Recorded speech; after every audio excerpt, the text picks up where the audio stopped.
ওই বছরটা ছিল 2022 আর 23, যখন কলকাতা 7 নম্বরে শেষ করেছিল আইপিএল টুর্নামেন্ট। আর এই বছরটা 2024, এই বছরে না কলকাতা শুধু কোয়ালিফাই করেছে, এই বছর কলকাতা নাম্বার 1 টিম হিসাবে ডমিনেট করেছে পুরো আইপিএল। বেশি কিছু বদলায়নি কেকেআর টিমে, শুধু বদলে গেছে গৌতম গম্ভীর। আর গৌতম গম্ভীর আসার পর থেকে টিমটা চলে গেছে সেই স্বর্ণ যুগের দিকে। এটা সেই সময় যে সময়ে কেকেআর আইপিএল এর ট্রফি জিততো, এটা সেই সময় যে সময়ে কলকাতাকে দেখে বড় বড় টিম ভয়ে থরথর করে কাঁপতো। কলকাতা ঘরের মাঠে হোক বা বাইরের মাঠে হোক সেই সময়ে বাঘ হয়ে খেলতো। তো সেই সময়ের টিম আবার এসেছে 2024-এ ঘুরে। টিমটা একই ছিল, 2022-এ যে টিম ছিল 2023-এও ছিল একই টিম, কিন্তু 24-এর রেজাল্টটা সেম টিম নিয়েও একটু আলাদা হয়ে গেল। কারণটা এতদিন যেটা মিসিং ছিল সেটা গৌতম গম্ভীর, তার রেজাল্ট আমাদের সামনে কেকেআরের নতুন রূপ। 2015 সালের পর দীর্ঘ 9 বছর বাদ কলকাতা ঘরের মাঠে টানা 5টা ম্যাচ জিতল। কলকাতার গ্রাউন্ডে ইডেন গার্ডেন্সের মাটিতে যেটা খরা চলে আসছিল দীর্ঘদিন ধরে, সে খরা কাটিয়ে 9 বছর পর কলকাতা নাইট রাইডার্স আবার টপ 1-এ গেল। 2014 সালে যখন কলকাতা কাপ নিয়েছিল গৌতম গম্ভীরের ক্যাপ্টেনশিপে, তখন টপ 2-এ শেষ করেছিল কলকাতা নাইট রাইডার্স। তো সেই ঘটনা আবার কলকাতা ঘটালো 2024, দীর্ঘ টানা 10 বছর পর। প্রত্যেকটা বড় বড় টিমকে হারিয়েছে কলকাতা, এবার বাড়ির মাঠেও আর বাড়ির বাইরের মাঠেও।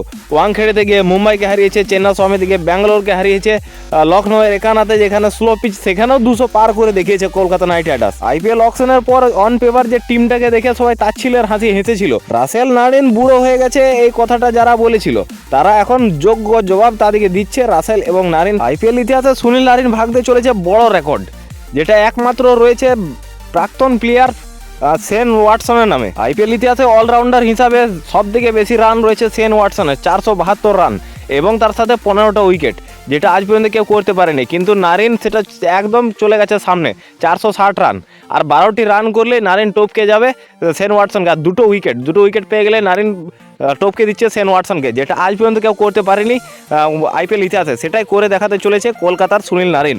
2022-এ সুনীল নারিনও ছিল, আন্দ্রে রাসেলও ছিল, 2023-এও সুনীল নারিন আন্দ্রে রাসেল ছিল, কিন্তু 2024-এ হঠাৎ করে যেন দিকটাই পাল্টে গেল।